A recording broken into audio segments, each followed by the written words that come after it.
وصفيه وخليله أرسله الله بشيرا ونذيرا وداعيا إلى الله بإذنه وسراجا منيرا سبحانك لا علم لنا إلا ما علمتنا إنك أنت العليم الحكيم ربنا زدنا علما ينفعنا ربنا يسر ولا تعسر وتمم بالخير والحمد لله رب العالمين. Kita telah pun sampai ke nasihat yang ke-14 daripada kitab Ayyuhal Walad. Wahai anakku yang bercinta. Baik, pada nasihat yang ke-13 hari itu kita ceritakan 4 sifat kesempurnaan bagi seorang yang saleh. Kita dah ceritakan juga apa artinya perkataan saleh, iaitu orang yang menempuh jalan untuk menuju ke akhirat. Semua kita adalah orang yang sedang mengikuti jalan ke akhirat. Sama ada dia nak ataupun dia tak nak, dia sedang berjalan. Baik, kita akan masuk pada hari ini iaitu nasihat yang ke-14, nasihat daripada seorang tokoh di dalam bidang ilmu tasawuf. Tokoh ini bernama Al-Imam Ash-Shibli rahimahullahu ta'ala. Baik, apa kata beliau yang dinukilkan dan diletakkan di dalam wasiat? So, bila kita sebut wasiat, apa makna wasiat? Wasiat ini menyampaikan sesuatu benda untuk diterima oleh seseorang yang mana-mana itu adalah benda bermanfaat kepada diri dia. So, bila kita katakan wasiat ni, satu nasihat, kata-kata yang baik yang ditinggalkan oleh orang yang berkata-kata tadi untuk orang yang berada di hadapan dia ataupun untuk orang yang akan datang. Di antara wasiat Imam Ash-Shibli dia kata adalah dihikayatkan. Dihikayatkan ni dikatakan, diceritakan daripada mana? Allahu a'lam. Bahawa Al-Imam Ash-Shibli rahimahullah telah berkhidmat kepada 400 orang guru. Dia berkhidmat kepada 400 orang guru, masya-Allah. Maksudnya kalau dia berkhidmat kepada 400 orang guru, jadi maknanya dia telah belajar. Dia bukan sekadar belajar dan berkhidmat. Sebab itu orang-orang dulu bila dia hantar anak pergi belajar daripada mana-mana guru yang belajar Al-Quran ataupun belajar di pondok dan sebagainya, guru ini tidak meletakkan bayaran kepada anak murid. So, sebagai ganti balik, anak murid ini dia akan berkhidmat kepada guru. Di antara khidmat kepada guru ni ada anak murid pergi tolong memukul. Tahu memukul? Memukul ni bukan pukul guru. Makna memukul ni orang buat pagi, tanam pagi. Nanti waktu ambil pagi ni dia orang pergi tolong. Tak pun pergi tolong bercucuk tanam untuk guru mereka. Yang ada ayam bawa ayam, yang ada gula bawa gula, yang ada kelapa bawa kelapa, yang ada makanan bawa makanan. Itulah orang-orang dulu. Bahkan kita dulu-dulu pun mak kita pesan, saya belajar dengan beberapa orang guru Al-Quran. Waktu pergi tu dia kata, kau kalau dah sampai nanti pegang penyapu, sapulah sampah dalam rumah guru. Nanti sapulah sampah. Baik, kemudian buatlah apa yang dia suruh buat. Nanti cara orang dulu mereka berkhidmat. Tujuan khidmat ini untuk nak mengambil keberkatan pada ilmu. Mudah-mudahan ilmu tak dapat ilmu, at least dapat pahala. Baik, saya disebabkan oleh kerana kami dulu-dulu dikesan benda yang macam ni, sehingga menjadikan saya ketika belajar di luar negara dulu saya suka duduk depan sekali. Siapa tahu pasal apa saya nak duduk kat depan? Siapa tahu? Kenapa saya duduk kat depan? Supaya tak tidur. Duduk kat depan ni satu sebab. Yang pertama, saya nak guru kenal saya. Bila kenal ni, kalau kita tak cerdik, tak pandai mana pun, kurang-kurangnya ada dah belas kesan masa selalu tengok muka kita kat depan. Sialan pula ni. Yang kedua ni puncanya kerana saya nak buat satu benda yang hak simple. At least dengan benda itulah saya dapat berkat. Apa dia, saya pada pakai hitam. Kerja saya akhiri, pada kita belajar tak pandai, itulah dia. Datang awal semata-mata kerana nak padam pakai hitam buat-buat. Waktu itu ketika belajar di Jordan tu seingat saya lah yang ambil kapur, yang ambil pakai pen, yang pergi padam semua.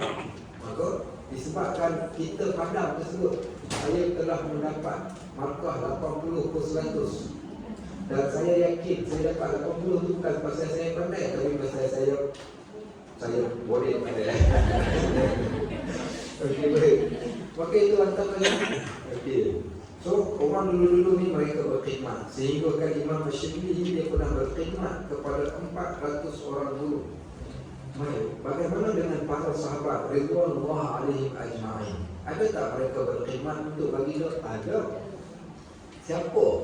Okey, siapa boleh bagi satu contoh seorang sahabat yang berkhidmat untuk Nabi sallallahu alaihi wasallam? Sebut satu nama. Abu Hurairah. Okey, salah seorangnya Abu Hurairah. Lain lagi Anas bin Malik. Baik, makna berkhidmat tu orang dulu dia panggil istilah khadam. Khadam tu bukan kuli batak. Kita dah terjemahkan khadam, kuli batak. Khadam ni bukan kuli batak. Makna khadam itu maksudnya adalah yang berkhidmat. Sebab tu saya cakaplah untuk kita tukarkan kepada nama YB kita kepada yang berkhidmat, bukan yang berhormat. Okey, so YB adalah khadam kepada rakyat. Ada berani? Okey, baik. Kerana makna khidmat itu adalah khadam. Khadam tu yang berkhidmat lah, yang berkhidmat. So mereka menjadi khadam kepada guru-guru mereka. Baik. Bahkan Imam Asy-Syafi'i, bahkan juga imam-imam yang lain, mereka bermula dengan cara berkhidmat kepada guru terlebih dahulu. Kemudian barulah mereka mendapat keberkatan daripada ilmu-ilmu tersebut. Baik, sama balik. Dan beliau juga berkata, siapa dia yang berkata ni? Imam Ash-Shibli. Aku telah membaca 4,000 buah hadis. Iaitu dia berkhidmat 400 orang guru dan membaca 4,000 buah hadis. Kemudian aku pilih daripada bilangan 4,000 buah hadis itu sebuah hadis yang benar-benar aku amalkan akan dia dan aku tinggalkan yang lain daripadanya. Dia kata dalam banyak-banyak hadis ni aku cari satu hadis ni yang aku nak beramal dengan hadis tersebut. Dan bagi yang lain tu, maka dia kata aku tinggal. Kerana aku telah memperhatikan hadis yang aku pilih ini dan aku telah mendapati di dalamnya ada keselamatanku dan kesejahteraanku dan telah terkandung di dalamnya segala ilmu al-awwali, ilmu orang-orang yang dahulu. So dia kata cukup satu hadis itu pun dah memadai, kerana pada satu hadis itu terkandung keseluruhan daripada amalan. Baik, siapa yang nampak apa yang saya nampak? So, dapat lihat daripada sini, Imam Ash-Shibli ini adalah orang yang cerdik ketika belajar. Orang yang cerdik ketika belajar ni, dia pilih satu ilmu ni, satu amalan yang bila dia buat benda ni mencakupi ke semua benda. Contoh, pernah dengar tak Nabi SAW pernah menyebut kepada kita satu doa yang mencakupi seluruh doa? Maka disebabkan Nabi kata macam tu, kita doa dengan satu doa tu sahaja. Baik, ada beberapa doa yang Nabi SAW jarang tinggalkan. Kenapa jarang tinggalkan? Kerana doa ini doa yang meliputi seluruh daripada doa yang lain. Siapa tahu doa apa? Salah satunya adalah Rabbana atina fid dunya hasanah wa fil akhirati hasanah wa qina adzabannar. Doa ini kata Anas bin Malik, tidaklah pernah aku tinggalkan doa ini kerana baik sangat-sangat sehingga aku jadikan doa ini penutup kepada doa-doa aku yang lain. Pasal doa ini mencakupi semua benda. Baik, ada lagi tak doa yang lain? Ada, doa apa lagi? Allahumma barik lana.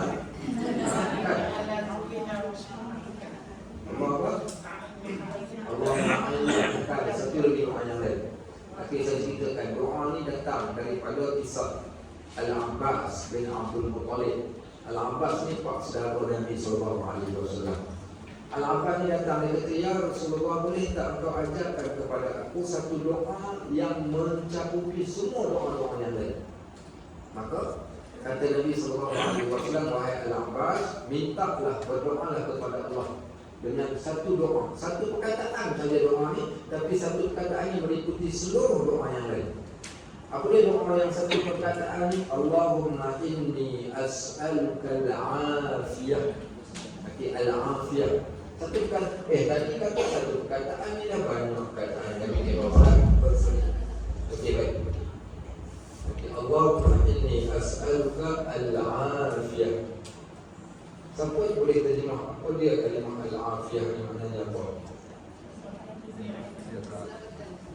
Al-afiah, kesihatan. Okey, pasal apa Allah selalu kata dia kesihatan? Pasal bila sebut afiat ni selalu sebut sihat walafiat. Baik, bukan? Sebenarnya afiat bukan sihat. Afiat. Apa dia makna afiat ni? Afiat ni maknanya adalah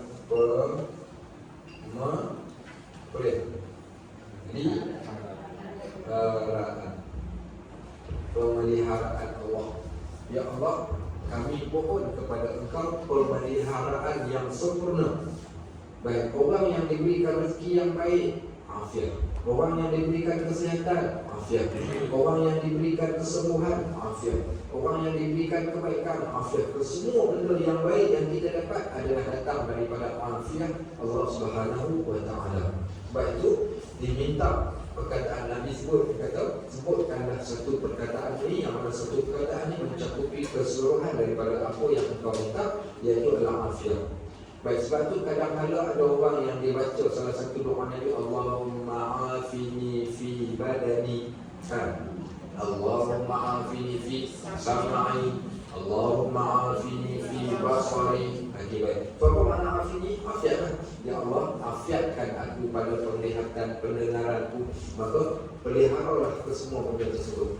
Nak bagi faham lagi makna pemeliharaan ni, kisah seorang tokoh di kalangan ulama tasawuf juga. Nama dia adalah Hatim Al-Asam. Okey, nama dia Hatim. Apa nama dia ni? Nama dia Hatim.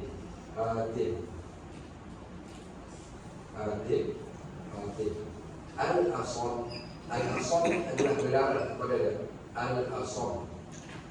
Apa makna Al-Asam? Al-Asam ni maknanya pekat bisu tuli. Jadi Al-Asam ni, Al-Asam ni maksudnya pekat bisu dan tuli. Pasal apa teruk sangat nama dia Hatim yang pekat bisu dan tuli. Baik, kisah dia satu hari ketika Hatim, jadi seorang tokoh, dia duduk guru. Ketika dia duduk di dalam satu kelas, dia tengah duduk mengajar. Satu hari ini, tiba-tiba datang seorang perempuan dan tanya satu soalan. Dia pun bagi salam, Assalamualaikum Tuan Syekh yang mulia. Patik ingin bertanya satu soalan kepada Tuan Guru untuk dijawab. Baru saja nak tanya, dia pun tanya-tanya soalan. Ngam-ngam dengan tanya soalan, dia terkentut dengan bunyi yang kuat. Bayangkan tengok seorang dia terkentut kat dalam kelas, dia macam mana kat kentut pula, kentut kuat, baru petai dia pula. Apa yang malulah perempuan ni. Tapi yang menariknya, Hatim Al-Asam ni dia tak dengar. Okey, dia tak dengar. Jadi dia kata apa tadi? Dia tak dengar apa kau cakap. Perempuan dia kata Alhamdulillah aku dia tak dengar apa dia ni. Aku kentut dia tak dengar, soalan tak dengar, kentut tak dengar. Bila ditanya kepada Hatim, kau tak dengar ke perempuan tadi tu kentut? Dia kata sungguh aku tak dengar. Sebenarnya dia kata yang tak dengar itulah adalah afiat daripada Allah. Allah pelihara aku ni sehingga kan aku dipelihara daripada melihat dan mendengar keaiban orang. Itu pun afiat. Kadang-kadang kita tak maulah dengar tahu pasal keburukan orang, kita tak inginlah. Maka Allah hijabkan kita ni, bab keburukan orang ni kita tak tahu, tak ambil tahu, dan Allah tak bagi kita tahu, dan tak ada siapa pun sampai kepada kita. Itu lebih baik dan lebih afdal. Sebenarnya itulah al-afiat.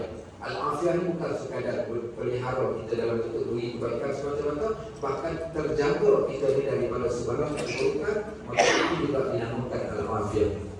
Maka bila tanya pada hati, dia kata itulah al-afiat yang Allah berikan kepada kita. Siapa tahu ada tempat dalam solat kita baca doa afiat ni? Siapa tahu kat mana? Waktu dalam solat, dia doa kunut kat mana? Yang dia kata doa kunut yang kita sebutkan dalam afiat ni. Okey. Allahumma hdini fi man hadait wa afini fi man afait. Nampak tak? Wa afini fi man afait. Afiatkanlah daku sebagaimana engkau afiatkan orang-orang yang tertentu. Maka itulah makna perkataan al-afiyah. Baik, maka dia kata Ash-Shibli lagi dia kata, maka dia kata di dalam hadis itu aku dapati ada keselamatanku dan kesejahteraanku, dan telah terkandung dalamnya segala ilmu al-awwalin, ilmu orang yang dahulu, dan ilmu al-akhirin, ilmu segala orang yang kemudian. maka aku merasa cukup dengan berpegang teguh dengannya. Maka hadis itu adalah sebuah hadis yang diwasiatkan oleh Nabi SAW kepada salah seorang sahabatnya. So dia kata dalam banyak-banyak hadis ni aku pilih satu hadis, yang mana satu hadis ni mencakupi seluruh benda.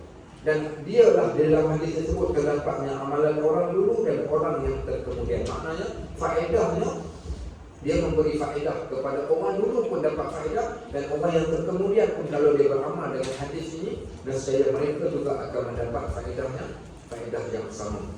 Baik, boleh kalau nak beramal macam tu? Jawapannya adalah boleh. Kenapa boleh? Selagi mana benda tersebut meliputi segala-galanya, keseluruhan daripada benda yang lain. Baik, maka apakah hadis yang dia membacakan? Dia kata hadis itu berbunyi, i'mal di dunyaka biqadri muqamika fiha wa'mal li akhiratika biqadri baqaika fiha wa'mal lillah biqadri hajatika ilaih wa'mal linnar biqadri sabrika 'alaiha. Satu kata-kata yang amat cantik. Apa maksudnya? Bekerjalah untuk duniamu sekadar mana engkau akan tinggal dekat dalamnya. Maksudnya apa? Wasiat nasihat tadi, aku pegang dengan hadis ni, kalau korang nak ambil nasihat aku, ambil dah sama sebagaimana aku ambil. Iaitu kita ni dekat dunia ni buatlah kerja ni, cari dunia ni sekadar apa yang kita nak gunakan sahaja. Baik, apa yang kita nak gunakan? Apa yang kita nak gunakan ni? Contoh, okey, yang pertama, sekarang ni kita bekerja. Sebab apa bekerja? Sebab kita nak makan. Kemudian kita ada anak isteri, kita nak kena sabar, maka kita kena bekerja. Baik, kemudian bila dah kita bekerja pula, kita dapati ada benda yang kita tak beres lagi. Apa dia? Haji. Maka kita tambahkan lagi, usaha lagi supaya kita dapat pergi haji. Kemudian pula, kita juga memerlukan kenderaan untuk memudahkan kita bergerak mencari rezeki, pergi ke masjid, pergi majlis ilmu. Maka kita bekerja lagi untuk dapatkan benda tersebut. Baik, kemudian pula kita lihat pula ada di kalangan orang-orang yang susah. Kalau kita tak ada tambahan lebihan duit, kita tak mampu nak bantu, maka kita pun tambah lagi duit untuk nak buat benda tersebut. Akhirnya, last sekali, okey, baik, apa kita buat? Maka kita gunakan dunia yang kita buat ni hanya sebagai jabatan untuk akhirat. Bukanlah tujuan kita cari dunia ni untuk kesedapan hidup di dunia ni. Itu maksudnya, ambil dunia sekadar yang engkau nak duduk kat dalamnya. Seumpama orang yang bermusafir. Orang nak pergi ke KL, maka dia bawa bekal yang setara dengan kehidupan di KL, yang agak-agak cukup. Lebih itu pun lebih yang untuk atas dasar kamu nak berhati-hati kalau dia berlaku sesuatu benda. Tapi dia tak bawa. Pergi mana dia? Pergi KL. Bawa apa? Bawa emas 3 kilo. Duit bawa 300,000. Berapa malam nak duduk? Nak duduk 2 malam. Maka itu orang kata orang yang pelik. Contoh baru-baru ni ketika kami pergi menunjukkan haji, berlaku satu kisah. Ada seorang orang kaya berpangkat, yang ada pangkat. Jadi saya ditugaskan bawa VVIP. Ada lebih kurang sekitar 20 orang lebih VVIP. Dan saya berkhidmat kepada mereka ni ketika berada di sana. Dia orang dekat sana, dia ambil package 100,000 lebih.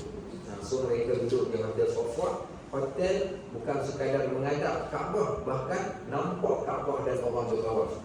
Satu malam tak adalah mahal mana, satu malam 5,000 sahaja. Satu malam 5,000 untuk duduk di situ. Dia orang pun duduk tak lama. Selesai haji, mereka terus pergi ke Madinah. Baik, jadi saya pun berkhidmat daripada seorang ke seorang, daripada orang kaya ni ke orang kaya kemudian. Dalam ramai-ramai itu ada seorang orang kaya ni. Jadi dia duduk di Madinah ni, sepatutnya dia duduk 4 hari, tapi dia nak duduk 2 hari, dia nak balik cepat-cepat. Dia kata dia tak seronok lah, dia ada urusan begitu begini, macam tak sudilah nak duduk. Jadi saya kata rugilah, saya kata Datuk, sebab Datuk dah tiket Datuk ni tiket business class. Okey, kalau Datuk balik awal, Datuk kena beli tiket baru, tiket tu dah burn. Lepas tu tiket pula sekarang ni mahal. Contoh kita ada kami dah check tiket pada waktu tersebut, harga naik melambung.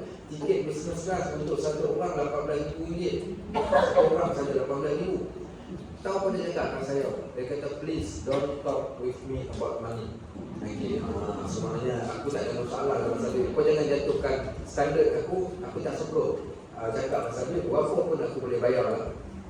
Baik, saya kata, aku sombongnya macam dia banyak duit. Tak apa, kau banyak duit sangat. Kita pun beli tiket, dia pun beli.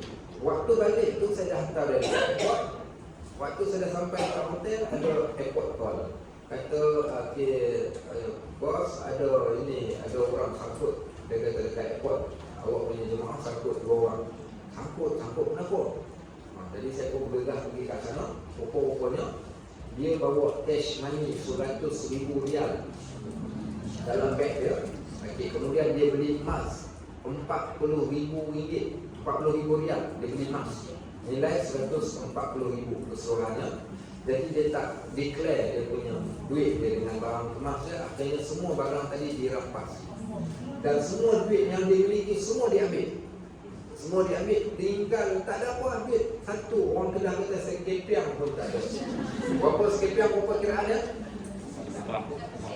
10 sen potong belah 4. Okey, bagi sekepiang. Sekepiang pun tak ada. Yang kata sekepiang pun tak ada. Last sekali tu orang kata jangan cakap besar. Mungkin satu hari kelak kita terpaksa melutut depan orang. Yang dia kata, ustaz, minta maaf boleh tak nak minta pinjam duit 1,000 rial. Dia pula datang pinjam. Jadi kau cakap tak ada masalah duit kan? Sekarang dia datang pinjam duit dengan saya. Tak apa, dia kena denda 25,000 rial. So untuk ambil balik duit dia tu, dia kena bayar 25,000. Tak pasal-pasal. Sebab tu kita kata, kenapa nak perlu bawa duit sampai sebanyak itu? Sedangkan nak duduk dalam tempoh sekian-sekian ni, tapi bawa duit. Dan saya pernah jumpa dengan jemaah yang bawa duit penuh, satu beg troli dia bawa tu dipenuhi dengan duit untuk berbelanja di sana. Habis tak? Tak habis pun, bawa balik pula duit tu tadi. Maka orang tu kita katakan yang melampau. So duduk kat dunia ni sekadar kita nak dalam, kita katakan sekadar mana engkau nak tinggal kat dalamnya. Baik, ada seorang hamba Allah di Melaka ni juga. Dia ni isteri dia, suami dia main jumpa saya, main mengadu, kata, ustaz, nanti saya boleh selit sikit, isteri saya ni dia doa yang tak baik. Doa apa? Dia kata minta Allah musnahkan harta saya. Saya kata, kenapa boleh doa macam tu? Saya pun bagilah nasihat dalam kuliah tu. Besoknya isteri pula datang jumpa. Ustaz kata, ustaz salah nasihat tu. Sepatutnya ustaz kena nasihat suami saya. Kenapa dengan suami puan? Sebenarnya suami saya kedekut nak mampu Ustaz. Kedekut 3 mesin. Apa suami saya buat ni? Dia kata suami saya ni bukan orang tak ada duit. Dia ada simpanan duit. Banyak sangat duit dia. Saya minta tukar langsir. Apa dia cakap kat saya? Debuk surat khabar cukup. Dia kata. Baik. Minta beli ikan jenahak. Dia kata sekadar nak hidup, nak makan ikan kembung cukuplah. Kereta, lantai kereta tu sampai nak runtuh dah punya lantai, punya bocor. Dia kata tapi dia boleh beli kereta yang lebih baik tapi tak nak beli. So apa masalahnya? Kedekut. Saya jumpa dengan suami dia, kenapa macam tu? Saya kata gunakanlah duit tu kalau bukan untuk keluarga, untuk siapa? Dia kata ni kita tak tahu. Dia kata ustaz, masa depan kita macam mana berlaku sesuatu benda. Saya kata Allah Akbar. Kita tahu apa masa depan ada rekod. Sila-sila akhir bulan dia simpan, dia boleh makan tak? Saya tak boleh makan. Itulah cerita Imam Ghazali kata. Dia kata 2 musibah akan terkena kepada orang yang kedekut dengan harta. Maksud kedekut ni, dia simpan harta dia ni, dia simpan dengan alasan dia ni, mungkin dia nak guna pada satu masa kelak. Baik, 2 musibah akan kena pada orang yang ada harta. Bila musibah tu kena? Yang pertama musibahnya adalah musibah saat ketika mana dia mati. Semua harta dia ni akan dapat kat apa? Akan dapat kat waris. Engkau suka ke engkau tak suka ke, engkau wasiat ke engkau tak wasiat, tetap akan dapat dekat waris. Sama ada engkau benci dekat waris kau ataupun tak, tetap akan dapat kat dia orang. Baik, kemudian musibah yang kedua dia akan kena adalah semua yang dapat dekat orang itu ditanya soalan kepada dia. Maksudnya macam ni lah. Seorang hamba Allah dia ada 100,000. 100,000 ni daripada duit EPF yang dia kerja selama 30 tahun. Hari terakhir kerja dia pergi dekat EPF. Dia kata, cik tolong keluarkan duit Pak Haji ni. Keluar semua 1,000 main sini cash, 99,000 masuk ke akaun. Baik, dia pegang 1,099 dan simpan dalam akaun. Balik singgah hari Isnin. Hari ni hari Isnin, pasar malam Bukit Baru. Saya pergi pasar malam, saya boleh Khamis malam Jumaat. Ada seorang peniaga tu tanya, cik tinggal mana? Katanya kenal ke saya? Dia kata tak adalah kenal, tapi kat mana tempat saya berniaga ada je kecil dia kata. Betul balas. Okey, baik. Kamu boleh pergi pasar malam. Bila dah pergi pasar malam, jenis kita bukan jenis pergi makan, kalau balik makan kat rumah. Makan seorang-seorang, beli durian. Satu biji RM50, kopek dekat situ.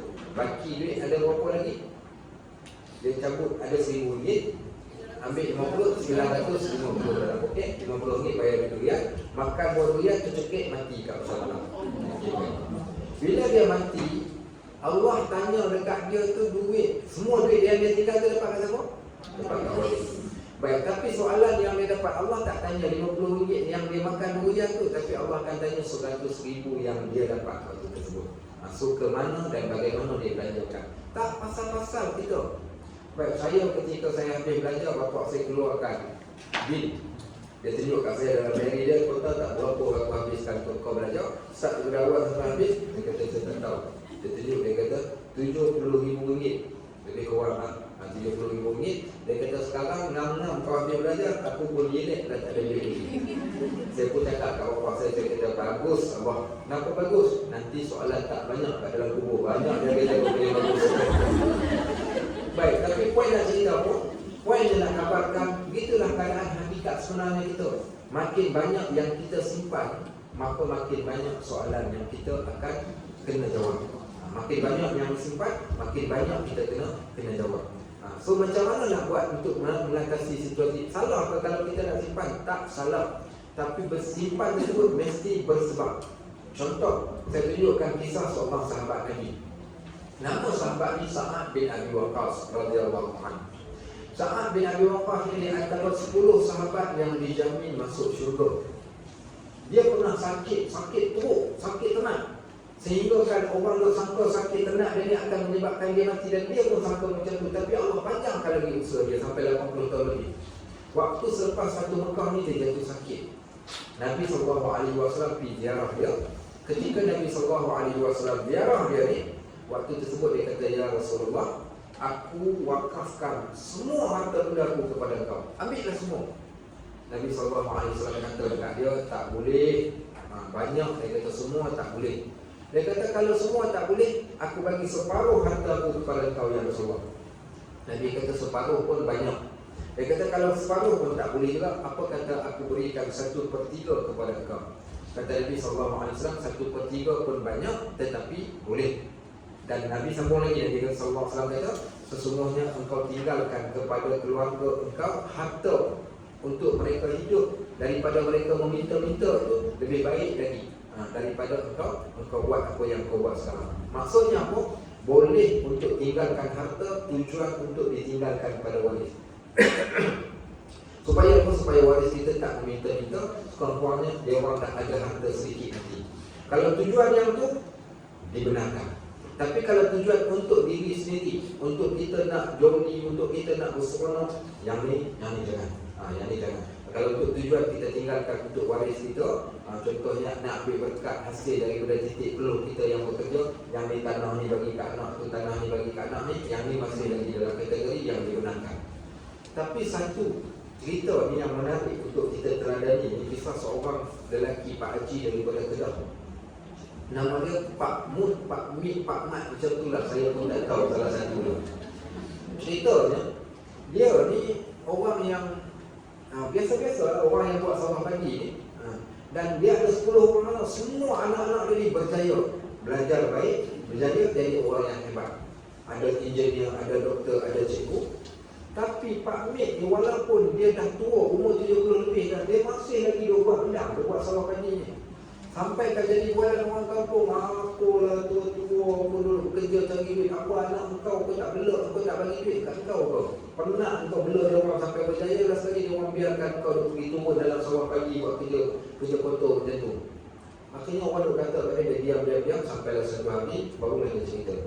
Sebenarnya dia kata, aku bekerja tu, aku buat sawah pagi bukan sebab kerana duit anak aku bagi tak cukup, anak aku bagi lebih daripada cukup. Tapi sebab satu benda saja aku buat macam tu, sebab kerana dia kata kalau aku buat benda, aku boleh bayar zakat.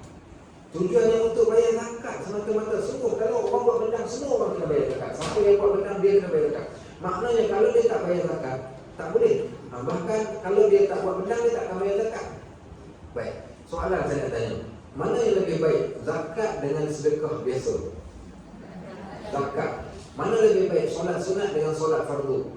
Solat fardu. Maka siapa yang keluarkan zakat, zakat itu lebih aula, lebih baik daripada sedekah. Okey, sebab zakat itu hukumnya adalah fardu. Maka tujuannya kalau dia nak buat satu ibadat zakat, sampai dia sangkut turun buat kerja betul, pergi ke sawah. Kalau dunia untuk benda yang macam ni, dunia itu berada pada dunia yang terpuji. So yang ni tak salah. Tapi yang salah ni, kalau bayangkan tengok kita yang dah berusia 60 tahun, 70 tahun, kita masih lagi memikirkan untuk dunia dan kesenangan dunia, nak kumpulkan harta untuk tujuan dunia dan seronok. Yang ni, inilah yang dimaksudkan dengan apa yang disebutkan.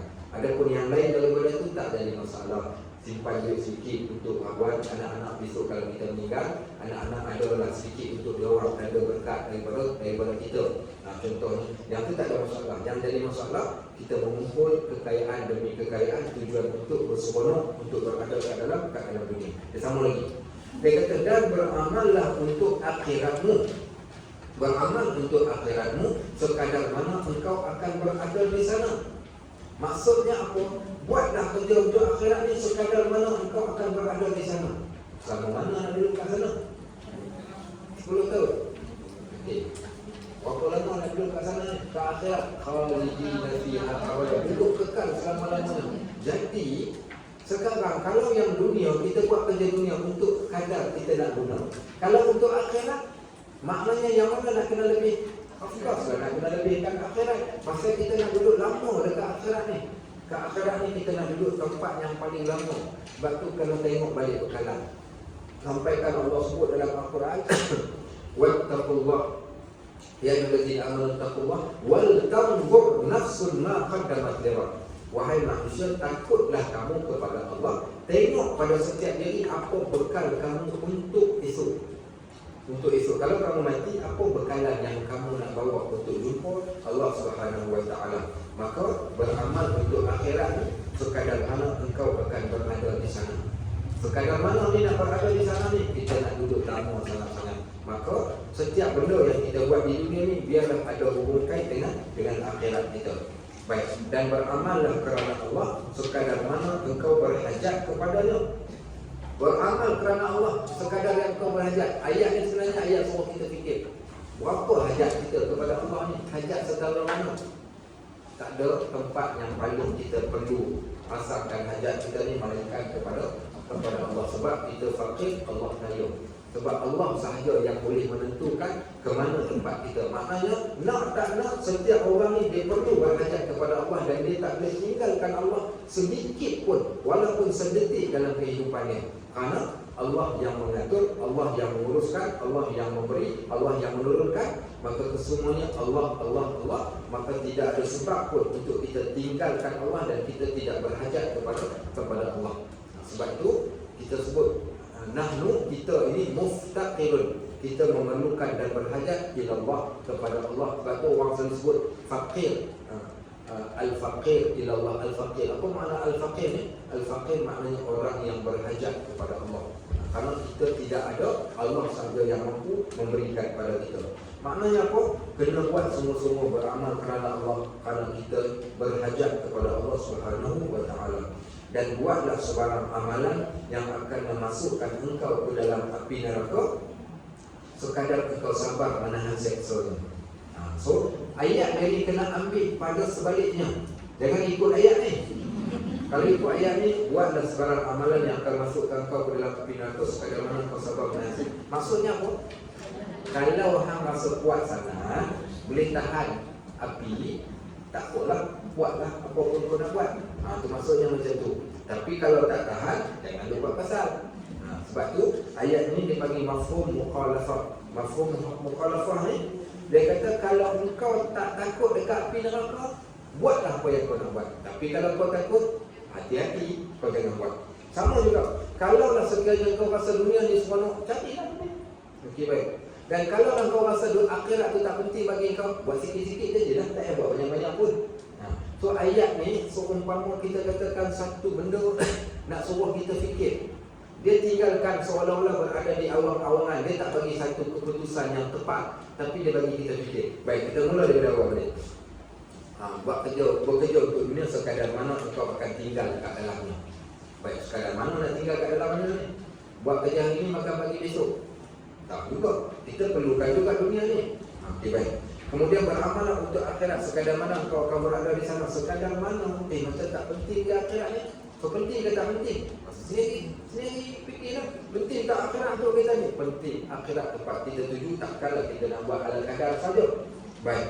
Sama lah juga macam tanya orang, Pak Haji nak masuk syurga mana? Syurga Firdaus insya-Allah. Nanti nak tanya Pak Haji lah.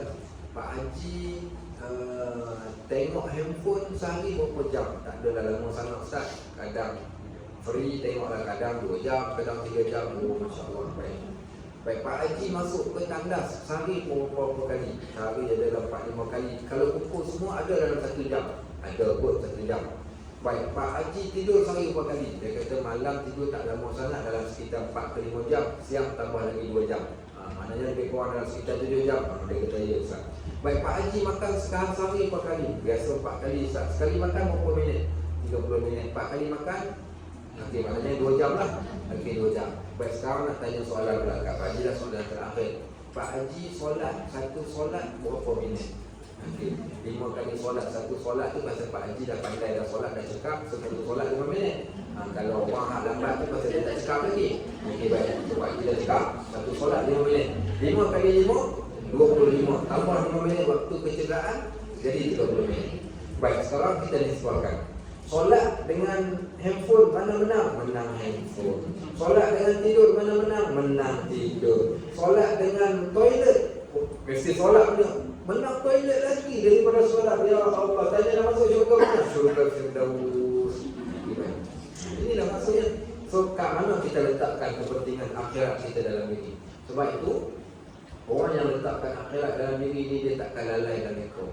Dunia tak apa, dia buat dalam kerja dekat dunia dia, tapi pada waktu yang sama dia akan simpan pada bahagian akhirat dia. Bahkan untuk akhirat tu dia lebihkan, dia pentingkan dalam kehidupan dia. Itu maksud dia. Baik, dan yang terakhir, kalau rasa kulit tadi itu tebal sangat, boleh tahan dengan api neraka. Dah buat dah test yang saya pesan, dah buat dah. Kan itu saya kata cuba balik test tengok. Balik buka iron nombor 3, tarik kain, bagi kat untuk tu tengok. Kalau boleh tahan, tak apalah. Tapi kalau tak boleh tahan, itu baru api dunia lebih dahsyat lagi api akhirat.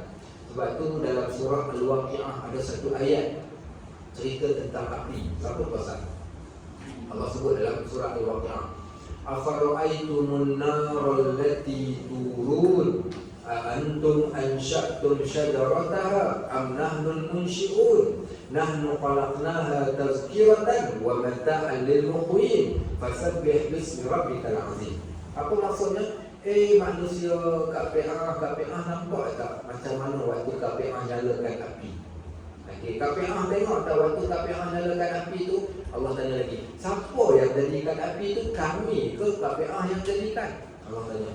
Baik, kami jadikan api nahnu khalaqnaha tazkiratan. Kami jadikan api peringatan untuk KPA wa mata'an lil muqwin, dan satu kesenangan untuk kamu di dunia. Api ada dua. Yang pertama peringatan, yang kedua untuk faedah. Peringatan yang Allah nak memperingatkan api yang kau sedang nyalakan, yang kau masak, yang kau pandang tiap-tiap hari. Kau tahu tak api neraka itu bagaimana? So, peringatan suatu kita nak masak nasi itu, tengok api, Masya Allah, bagaimana lah kat akhirat kalau aku dimasak dalam periuk macam ni. Okay, baik. Maka semua itu, setiap perbuatan yang dia buat ni, maka dia akan bayangkan keadaan dia ketika berada dekat akhirat. Maka itulah maksud apa yang nak disampaikan oleh pengarang kitab ni.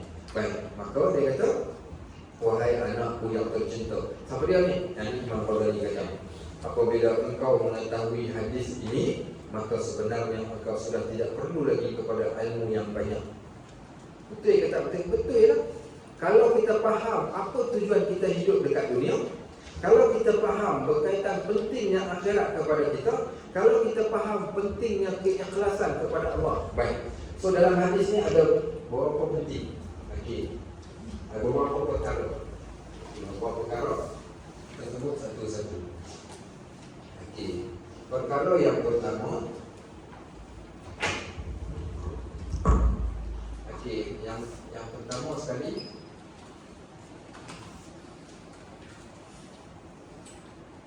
poin yang dia nak sampaikan tujuan dunia. Tujuan dunia kepada kita. Dunia untuk apa? Dunia mazra'atun 'alal akhirah. Dunia tempat bercucuk tanam untuk akhirat. Sikit digunakan untuk dunia, bakinya kita nak gunakan untuk akhirat. Dunia tempat beramal.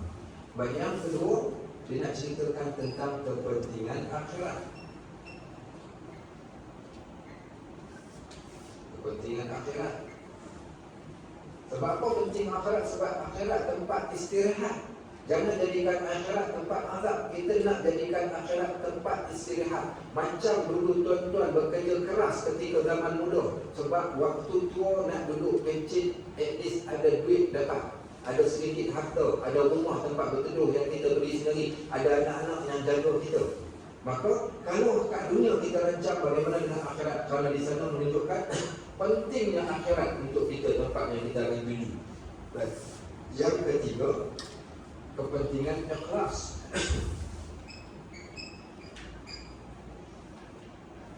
Ikhlas. Baik, kenapa pentingnya ikhlas? Dengan ikhlas sahaja amal kita akan diterima oleh Allah dan dapat manfaat.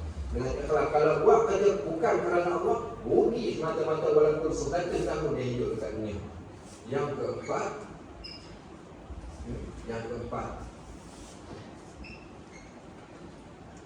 takut neraka. Takutkan neraka.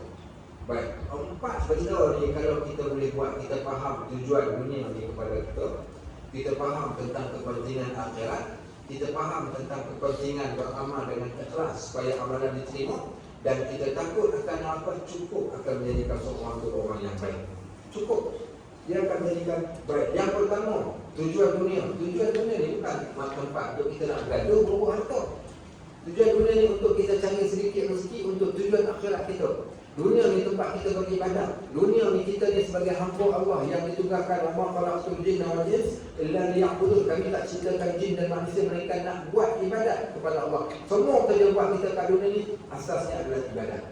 Baik, yang kedua ni, kalau seorang tadi tu dah letakkan akhirat sebagai tempat dan matlamat tujuan hidupnya, dan saya pada waktu tu semua amalan dia akan menjuruskan jadi amalan yang baik. Yang ketiga, kepentingan ikhlas. Dia tak akan duduk kat dunia, dia tak akan beramal kerana sebab yang lain, dia hanya beramal kerana Allah semata-mata, bukan kerana nak cari nama manusia dan sebagainya. Yang keempat, maka dia takut kepada api neraka. Bila takut pada api neraka, dia akan berhati-hati pada setiap tindakan yang dia lakukan. Bukankah ini 4 nasihat yang amat-amat bermanfaat? Kalau semua 4 benda ni kita ada dalam diri kita, confirm jadi wali dah kita ni. Kalau dapat ni, jadi wali dah kita. Dari jadi wali tak? Jadi wali juga. Wali anak nak kahwin je lah. Baik, sahabat-sahabat rahimahullah. Baik, maka itu apa yang disebutkan. Sebab tu kata pengarang kitab ni, bila engkau mengetahui tentang hadis ini, sebenarnya engkau sudah tidak perlu lagi kepada ilmu yang banyak. Cukup dengan 4 poin penting ini dan memadai bagi kita. Baik, wallahu a'lam bishawab. Walhamdulillahirabbil alamin. Ada persoalan tadi? So kita ada masuk di ruang sekitar 15 minit. Apa nak tanya soalan? Ada soalan? Kalau tidak, lepas ni kan panjang umur. Dah ada dah waktu Hatim Al-Asar. Dah ada dah lepas ni nasihat ke-15. Dah masuk dah wasiat Hatim Al-Asar. Nanti minggu depan kita cerita tentang Hatim Al-Asar. Okey, ada persoalan nak tanya? Sila. Siapa yang ada soalan? Ya. Baik, ini ada soalan apa ni? Ada soalan sedang ada. Okey, sila.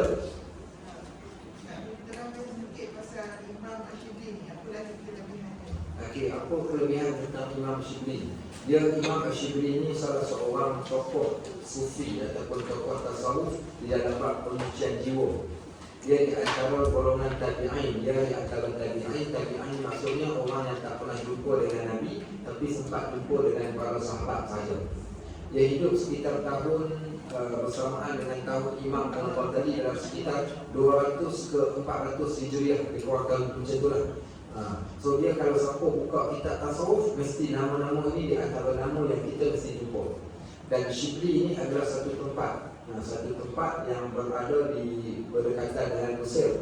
Shibli ini berdekatan dengan tempat di Mesir sana. Maka dia di antara tokoh dalam bidang tasawuf. Sebab itu kalau siapa yang belajar kitab tasawuf ni, kita mesti akan bertemu dengan nama-nama beliau. Sama juga dengan Hatim Al-Asam. Dia segama dengan Hatim Al-Asam. Itu di antara nama-nama yang cemerlang dalam bidang ilmu penyucian jiwa. Baik, itu di antaranya. Okey. Ada soalan lain? Ya.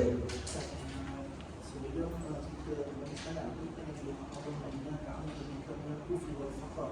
Apa beza, apa kaitan di antara kufur dengan baik, bagus. Okey, waktu kita bagi salam, kita berdoa, disunatkan berdoa dengan beberapa doa. Salah satunya Allahumma inni a'udzubika minal kufri wal faqri. Ya Allah, sesungguhnya aku mohon perlindungan daripada kufur dan juga fakir. Di sana ada satu hadis, hampir-hampir kefakiran itu akan membawa kepada kekufuran. Sebab orang ni bila mana dia susah tanpa ilmu, susah tanpa kenal Allah ni, dia akan menjadikan dia akan main belasah saja apa saja. Sebab susah hari ini orang mencuri. Sebab susah juga akhirnya dia salah faham kepada Allah, dia mengatakan Allah tak sayang pada dia, akhirnya dia pergi cari Tuhan lain. Sebab susah juga kadang-kadang ada orang sanggup keluar daripada agama dia. Sebab tu dia katakan hampir-hampir susah fakir itu akan membawa kepada kekafiran. Sebab apa? Sebab ramai orang yang susah ni, di antaranya orang yang susah bila tak ada agama ni, dia akan terus jadi sesat terus. Bahasa mudah jadilah. Kami buat CSR. Bila kami buat CSR ni, CSR ni maksudnya kita buat cantik, buat pergi bantuan kebajikan, masuk mana pasal kampung kita masuk. Nanti rumah ngaji mungkin boleh jual dengan kita orang. Dulu pun kita pernah letak dekat sini telur, dulu batu PKP dulu lah antaranya. Jadi bila kita pergi ziarah rumah orang yang susah, satu rumah orang saya jumpa ni dekat Teluk Mas. Saya tak pernah jumpa orang susah macam tu, dan kita kata ada lagi orang susah. Susah macam mana ni? Susahnya tu sampai ke tahap kita pergi rumah ni, dia masak pakai dapur kayu. Zaman ni ada orang masak pakai dapur kayu. Dia masak dapur kayu dekat belakang pintu rumah dia. Dia masak dengan anak ada seluar tak pakai, rambut kusut masai. Kemudian yang pula lantai ni Allah saja yang mengetahui, tidak tempat dia orang tidur tu dah macam tak tahu rumah ni macam tu sampah. Lepas dia kata ni nak pijak kaki pun tak ada mau. Baik, mak dia ni pula sakit, dulu terbaring, mengesok saja pergi tandas pun mengesok. Rumah ni kotor yang teramat kotor. Mula-mula saya pergi tu rasa macam nak menangis. Dia kata, ya Allah, ada lagi orang susah ni. Nanti Allah tanya kami macam mana lah kami nak jawab. Ada orang susah kami biarkan. Saya pun bantulah sekali. Kemudian pula minta lagi, tak apalah. Last sekali saya pun buat sedikit siasatan. Bila buat sedikit siasatan, kenapa rumah dia kotor macam tu? Ada orang lain yang pernah datang dan bersihkan rumah dia, bersih tukar orang semua, tapi last sekali jadi kotor balik macam tu juga. Rupanya dia adalah attitude. Bila dia susah tu, yang pertama bila kita kaji balik, antara salah satunya yang paling teruk, punca kerana tak sembahyang. Kita sembahyang. Yang kedua, suami pula bila dia susah, kemudian ambil dadah lagi pula. Kononnya dengan ambil dadah ni akan menyebabkan dia hilang masalah dia. Tapi makin keluarga, porak-poranda, dan punca masalahnya kerana tak solat. Bila dia tak berhajat pada Allah, dia berhajat pada manusia, ada mati bahagia juga. Tak ada bahagia. Hubungan dengan Allah terputus, tak payah langsung, tak ada apa. Dalam Al-Quran satu Allah kata, wa man a'rada 'an dzikri fa inna lahu ma'isyatan dhanka. Siapa yang berpaling daripada ingat aku, kami akan sempitkan hidupnya. Dia susah bukan sebab kerana Allah nak bagi dia susah, tapi dia pilih untuk hidup susah. Kita katakan boleh macam-macam benda, sihat tubuh badan, tapi Allah berkuat. Dia akan minta. Kadang-kadang dia minta, dia kata nak beli pampers. Saya kata tak apa, saya belikan pampers. Dia kata tak apa, bagi duit cukuplah, nanti dia beli sendiri. Maknanya ada benda lain dia nak buat. Tapi poinnya, kalau kita tengok bukan susah sebab orang tak bantu, tapi susah kerana diri dia tu. Akhirnya dia buat bermacam-macam benda. Baik, contoh susah. Ada satu kisah dalam kitab Imam Ghazali, kitab Mukashifatul Qulub. cerita tentang kisah seorang ibu yang memiliki anak kecil-kecil, ramai suami mati. Mak ni kalau tengok anak menangis boleh tahan tak? Tak boleh tahan. Mak ni mak tak makan tak apa, tapi jangan anak tak makan. Bila anak dia nak lapar, mak dia tak tahan dengan kan. Pernah dengar tak cerita yang mak goreng pasir dalam kuali tu bagi anak tidur supaya anak bagi anak nangis sampai tertidur, tapi tak ada makanan pun. Nak cerita orang susah daripada tu. Jadi dia ni bila anak tu menangis, akhir sekali apa dia buat? Dia pun tak sampai hati. Asalnya malu nak minta ke orang, tapi bila dah sampai susah yang macam tu, buang malu, keluar daripada rumah, nak pergi minta sedekah.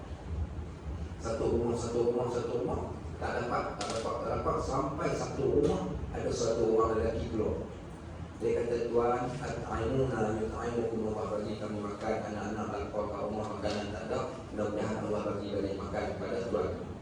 Baik, orang lelaki ni bila dia tengok perempuan ni macam sekok lagi, apa dia kata? Dia kata, cantik, macam ni dia kata, kau tidur dengan aku bagi makanan. Mula-mula perempuan ni dia kata apa? Dia kata minta maaf, dia kata aku sanggup tak makan, sanggup mati kalau mata-mata nak tidur dengan kau. Balik ke rumah ni tak apalah, dapat macam mana rezeki tak ada. Dekat-dekat nak sampai rumah tu, dengar anak dia menangis lagi rasanya. Aduh, dia kata pusing balik, pergi ke rumah lelaki tu, tak apalah, dia kata dia pergi kerana anak aku tadi aku sanggup tidur dengan kau. Baik, sebab apa? Sebab anak ni. Akhirnya cuma sebab ada iman lagi dalam diri dia ni, ketika lelaki tu dah duduk dekat dengan dia tu, badan dia meletak. Lelaki tu tanya, kenapa kau meletak? Dia kata, ini aqafullah rabbal alamin, aku takut pada Allah. Akhirnya kata lelaki tu, aku yang kaya tak takut kepada Allah, sedangkan kau yang miskin takut kepada Allah. Sekarang aku lepaskan kau, ambillah makanan ni. Tapi poin ni dia terlepas, dia tak sempat buat. Cuma nak kata apa, punca sebab susah tadi boleh berlaku sampai macam tu. Sebab tu hari ni bila kami tengok kesimpulan yang boleh saya buat, ramai fakir miskin di Melaka atau di tempat yang lain, punca kesusahan, punca kerana dia sendiri yang jauh daripada Allah. Sebab tu kalau kita tengok kat masjid, orang yang fakir miskin jarang pergi ke masjid. Mereka orang datang masjid ni adalah orang yang walaupun dia tak kaya, tapi orang yang boleh hidup lah. Nah, orang fakir miskin ni dia tak suka. Sebab tu punca dia susah sebab diri dia. Lepas tu dia katakan sebab fakir ni boleh menjadi sebab kepada kekafiran. Itu yang kita risaukan. Baik, orang miskin, sebab miskin orang nipu. Okay, Assalamualaikum warahmatullahi wabarakatuh. Cik, kami minta bantuan bina masjid. Di mana masjid ni? Di petani Thailand. Kami di Thailand tak ada masjid, kerajaan tak bantu. Kami kat Malaysia, kerajaan tak bantu. Saya kata, so tuan nak bantu, saya tak bantu. Saya kata terima kasih. Kenapa saya tak nak bagi kat dia yang pertama? Dia kata nak buat masjid kat Thailand. Yang pertama dia cakap selain tak ada beli Thailand. Kemudian pakai baju Melayu pula. Baju Melayu. Lepas tu bila saya tak nak bagi tu, dia jalan ke Tiga Langkah. Kebetulan saya mau tukar kereta baru waktu tu. Dia pusing tengok kereta tu, dia kata kereta cantik tapi kita kuat. Dia kata kau main sendiri. Saya kata kamu sudah mulut kau dekat mulut. Aku tak nak bagi kau sebab dia kuat, tapi sebab kau tak meyakinkan aku untuk aku bagi. Cerita dia kata, nampak punca kerana duit tadi, kerana dunia, kerana fakir, dia menipu orang, dia buat kerja tak senonoh, dia mencuri. Itu yang puncanya. Lepas tu Nabi SAW dia minta doa kepada Allah. Apa doa Nabi? Allahumma ja'al rizqa ahli Muhammad kafafan. Ya Allah, jadikan rezeki ahli keluarga Muhammad tu rezeki yang mencukupi. Cukup berbeza dengan kaya. Bukan minta kaya, minta cukup. Cukup ni maknanya sampai ke tahap kita takkan minta-minta. Cukup ni at least boleh makan, boleh minum, boleh sedikit kita katakan buat amal kebaikan, memadai bagi kita yang mencukupi. Bukan yang lemah lebih-lebih. Baik, kalau kita dapat rezeki yang lebih-lebih, sila-sila kita tak datang rumah ngaji. Tuan-tuan semua dah jadi jutawan. Kami kat mana? Assalamualaikum, kat mana lama tak datang? Minta maaf ni apa namanya Qatar, dekat apa namanya dekat apa Bandung. Ada apa kat Bandung? Kena pergi Bandung. Kat Bandung tu duduk. Jadi baik. Esok pula tanya kat mana Haji? Minta maaf hari ni pakai si kerabu. Kat mana? Kat Kerabi. Bukan si kerabu, kat Kerabi ni. Atau pergi naik motor, pergi Kerabi yang motor. Ada seorang anak muda daripada Luyung. Mula dia pakai motor kat boleh dia tukar pakai motor 600cc. Sebab kita dah, tapi alhamdulillah dia motor besar sampai ke rumah Haji. Dia ambil kes dia. 6 bulan dia pakai, dia tiba dia masuk dalam Facebook dia nak jual. Saya tanya dia, kenapa nak jual bawa pakai? Dia kata, Ustaz dulu pakai kapcai sampai masjid, pakai motor besar ke Krabi dia sampai dia masjid. Okay, baik. So, itulah maksudnya, sebab tu kena ada ilmu, insyaAllah ada akhirat dalam kepala. Kalau kita kaya pun kita akan menjadikan kita sesat dan benar. Baik. Okey, ada soalan lain? Lebih kurang. Walhamdulillahirabbil alamin. Subhanallahumma wa bihamdik, asyhadu an la ilaha illa anta, astaghfiruka wa atubu ilaik. Wa sallallahu ala sayyidina Muhammad wa ala alihi wa sahbihi wasallam. Walhamdulillah.